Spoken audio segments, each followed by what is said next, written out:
Hey guys, so welcome to part one of Unit 4 in the Security Guard curriculum. Um, Sorry, I'm just getting this set up for you here. This is actually week 33, notes and lecture, but Unit 4 in the Security Guard curriculum. So the objectives for this lesson, without reference to notes, you should be able to list the 4 general types of emergency situations that a security guard may encounter. List the factors that govern a security officer's response when alerted to a specific emergency situation. I guess that's it. You got 2 objectives. Okay, not too bad.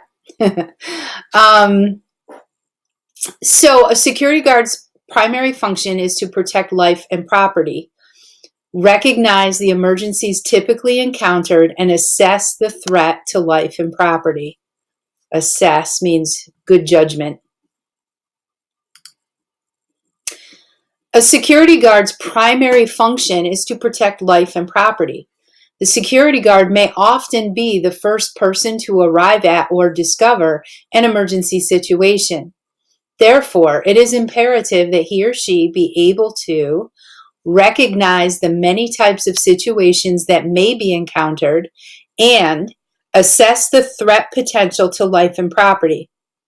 The type of environment the security guard is working in and the amount of public contact they have will determine the odds of the guard encountering an emergency situation. So just like anything else in criminal justice, the more people, the more problems. So in my intro video, I talked about all the different kinds of security jobs you might get.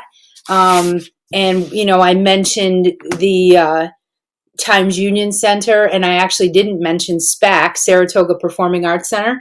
But that's who has concerts and thousands of people in one place where alcohol is served and who knows what else goes on.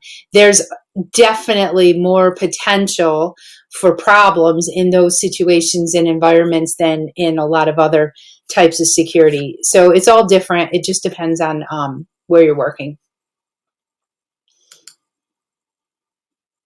Potential emergency situations. There are a number of situations which, due to a combination of social, political, and personal interests, as well as resulting from accidents, are commonly faced by security guards in the performance of their duties. This module is intended to introduce the guard to those which are more likely to be encountered and the role that the security guard plays in responding to emergencies. So the first thing we're going to talk about is fire. Fire prevention is key. I don't know if you guys remember Smokey the Bear, but he always says the best way to fight a fire is to prevent it from happening. So if we can stop it before it starts, that's the best case scenario. But if not, it's really important that you understand the 4 different classes of fire, 4 different types of fire. So we have Class A, which is ordinary combustibles, rags, wood, paper, trash. Class B, flammable liquids. So think of gas and oil, just to name a couple. Class C is an electrical fire. And Class D is combustible metals or alloys. And this is the more rare type of fire. And we're going to get into detail about each one of these. But Class D is not a common type of fire at all. Fires. The key to protecting the client or employer from loss due to fire is to aggressively act to prevent their start. Remember, it is easier and less dangerous to prevent a fire than to fight one. To be effective in the effort to fight a fire, the security guard must know how to classify the 4 classes of fire and to recognize potential fire hazards. So I just kind of read this to you. Class A, ordinary combustibles such as wood, paper, cloth. Class B, flammable or combustible liquids, gases, grease, etc. Class C is energized electrical equipment, automotive, etc. And the Class D, combustible metals such as magnesium and titanium. In most workplaces, fire extinguishers are posted for ready access by security guards and employees and residents. The majority of extinguishers in use today are ABC multi-purpose. That is, they are usable on all classes of fire except D. Okay. I think I have a picture. There we go. So a Class A, typical wood or paper or cloth. What puts that out? Water. That's it. Water will put it out. But that's the only kind of fire that you ever want to put water on, right?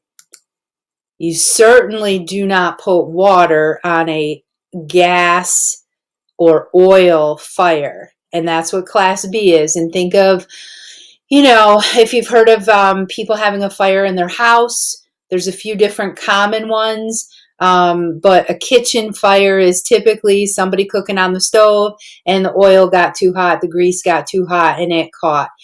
So you can't put a water Class A extinguisher on here. What you need is to smother it. And what's in the ABC multi-purpose fire extinguishers is a foam. It's not water, it's a chemical foam, and it will smother a gas or oil fire. Electrical, which is another very common cause of house fires. People have circuits overloaded or there's old wiring. This is an electrical fire. Again, you do not put water on an electrical fire. You need that ABC multi-purpose or just Class C. But quite honestly, I have not seen just a Class C fire extinguisher. I've seen Class A, and then I've seen the ABC multi-purpose. And so that ABC multi-purpose covers the Type A fire, Type B fire, and Class C fire. So you can use it on all three without worrying about if it's the right kind. And the Class D we mentioned is very rare. This is where metal is actually burning. And honestly, the only places I've heard of this happening is junkyards, where they have just tons of metal and cars. It's certainly possible to have one of these kind of fires in an industrial situation, junkyard, recycling places, perhaps. And your ABC multi-purpose is not going to cover it. In fact, I'm pretty sure that only the fire department is going to have the proper equipment to deal with a Class D fire. If you end up with a Class D fire, you have just got to get everybody out and away and secure the perimeter and let the fire department come in and do their work. So as mentioned already, most extinguishers are rated for ABC fires. Security guards must be familiar with firefighting equipment, alarms, and procedures. Make sure you check the class on the fire extinguisher. It's clearly marked before you use it, because you could make a bad situation worse with the wrong one. So an acronym that'll help you remember how to respond to a fire. Response to a fire is RACE. Respond means show up to it. Alarm, pull the alarm so that everybody is notified. Then do what you can to contain it and extinguish it. RACE, respond, alarm, contain, extinguish. And here's just another little poster, basically saying the same thing. Now they've got the R as rescue any person if they're in immediate danger. I mean, that's obvious, but respond was the one that DCJS has. So how do you actually use the fire extinguisher? And if we were in class, I would get ours out so I could show it to you in person. There's a picture coming up. But on any fire extinguisher, you're going to see a pin. You want to pull that pin out. You want to aim the nozzle. And so this is actually a two-handed thing. Aim the nozzle, pull the handle, squeeze the trigger, and then sweep under the base or at the base of the fire, not up top where the flames are, but down below the source of the fuel, as best you can tell. So another acronym to help you remember how to use the extinguisher: PASS. Pull the pin, aim at the base of the fire, squeeze the operating handle, and sweep side to side. Fire extinguishers are marked on the side with the letters pertaining to the class of fire applicable. Some can only be used on a single class of fire, while others can be used on multiple classes. It is imperative that the guard be familiar with the extinguishers available in the event of a fire. Be sure to check the class of extinguisher before using it. While on patrol, the guard should be attentive to factors which could contribute to the outbreak of fire. Following is a list of some areas to be watchful of while performing the patrol function. So before we get to that, here it is. Here's a picture of a typical extinguisher. ABC clearly marked. That's the type of fire, all three of these it can be used on, and you have little pictograms here and directions on how to use the extinguisher. And just as a side note, they're a lot heavier than they look. I mean, any of you can pick one up and hold it, but you'll be surprised at how heavy it actually is. So we're still talking about fire in areas that you should be attentive to. While on patrol, the security guard should be attentive to factors which could contribute to the outbreak of fire. Following is a list of some areas to be watchful of while performing the patrol function: dirt, rubbish buildup, improperly stored rags, especially greasy rags, smoking in unauthorized areas, open flame heating devices, improperly stored hazardous materials. And at the beginning of this, we were looking at a heater that somebody had hooked up to a propane tank, which is ridiculous. But another type of open flame heating devices, you have little stoves. Sometimes you have Bunsen burners. If you think back to your science labs in school, Bunsen burners are open flame heating devices. So if it's a science type lab, or who knows, they could have these things. You also want to be looking out for unmarked or unlit emergency exits, unattended space heaters, unattended coffee makers or other appliances that were left on, combustibles stored near heaters, defective electrical equipment. And if any potential hazard is noted while on patrol, it should be reported immediately and rectified if possible. It means fixed as soon as possible. The situation should not be left if it is felt that a fire could result. So be alert to the location of your fire extinguishers. Where are they in the facility, in the building, in the offices? What is the status of the extinguisher? They have to be serviced. I think it's annually. They have to be inspected and recharged. And there's a little inspection tag on it, and it'll tell you the date. So you want to make sure those extinguishers are updated or serviced and inspected so that they'll work when you need them to work. And you also want to know the location of alarm pull stations. Those are like those red boxes in the wall where you see the handle to pull down. A security guard's safety is primary. Once the security guard is safe, then he must alert others to the situation. So there's our pull down that I was just talking about. And here's an example of the inspection ticket. That doesn't mean you're the one that does that work. You probably will have a company that comes in and does it for you once a year. But this little gauge tells you if it's fully charged or not. And here's, where they typically just hang on the wall. So you should know where these are. If any potential hazard, is noted while on patrol, it should be reported immediately and rectified if possible. This situation should not be left if it is felt that a fire could result.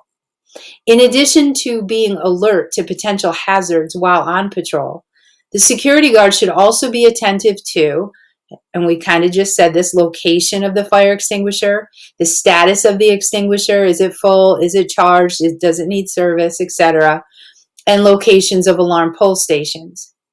If while on patrol you discover a fire situation, there are a number of actions you must take.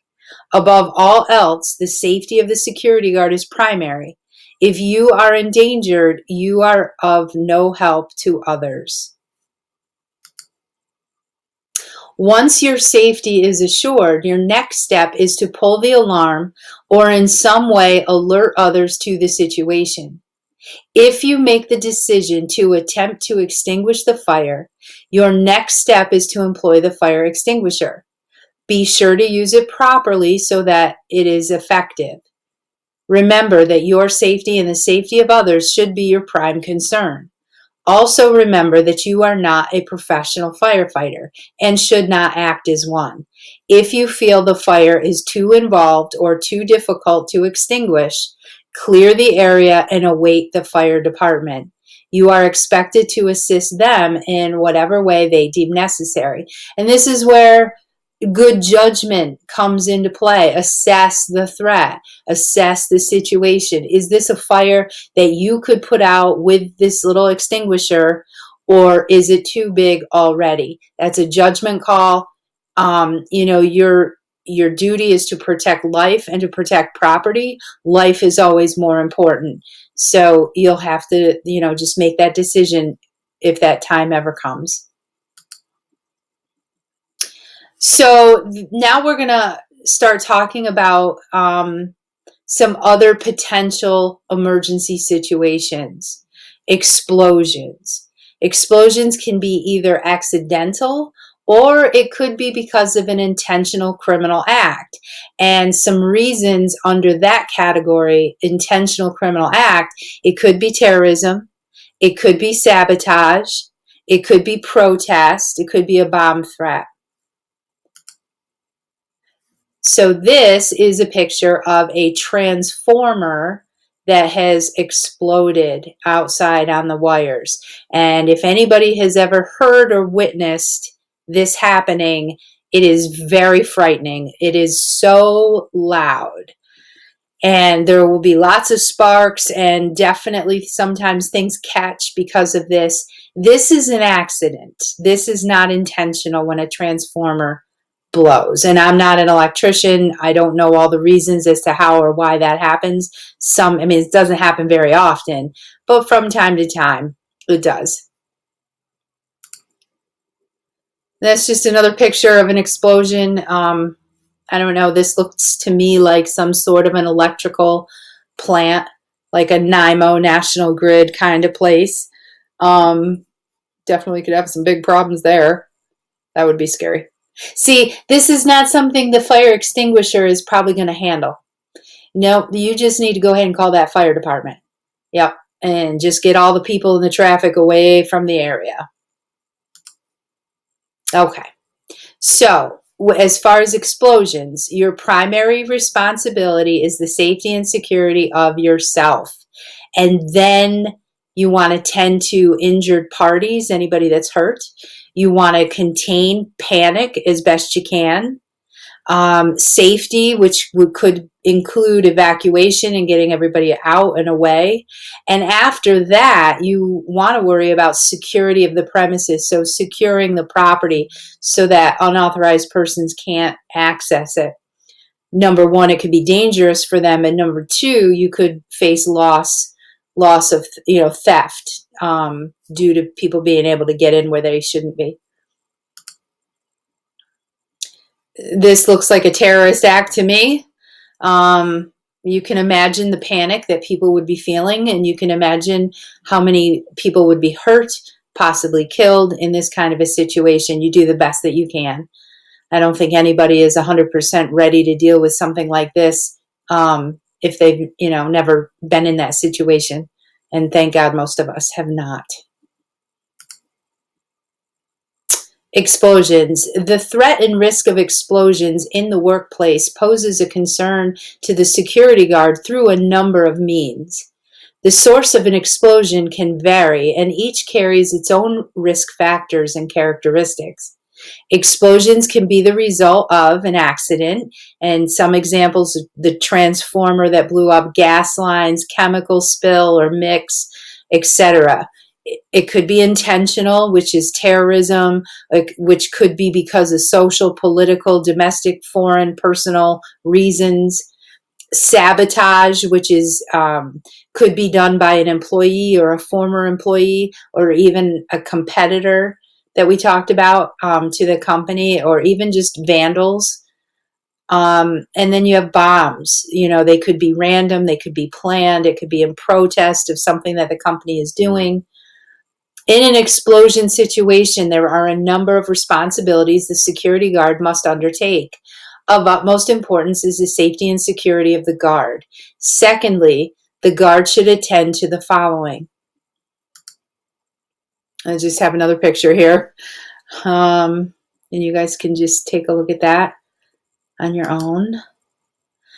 And so we kind of mentioned this, but this is just a little more detail. You want to attend to anybody that's injured parties, including visitors, other employees, the public, etc. So again, you have to imagine it depends on where you're working, but you have the employees of the company who should be there, but then you may have visitors, customers, business people who are on the property at the moment that this occurred. If it's a public type of venue, that's a whole other thing. Panic. The security guard must be a calming force. Try to maintain order and minimize the confusion. Safety. Be sure the people impacted are safely clear of the danger and there's no threat of additional explosions. And sometimes you have that chain reaction, or sometimes there's an intentional setting of a second bomb or a second explosion. Security. As the threat subsides and the safety of others is maintained, the security guard must be aware of the vulnerability of the area in terms of access control and security. The affected area should be isolated and secured as much as possible to prevent loss and additional injury. So again, after you attend to everything else, then you have to worry about basically securing the scene. Nobody gets in, nobody gets out that's not supposed to. Think back to crime scene processing. Wow. I think that's like an atomic bomb. That's pretty bad. So, still talking about explosions. We're now going to get into bomb threats. And actually, I think this is probably a good place to stop for this video, and then I'll resume part 2 and we'll pick it up with this slide.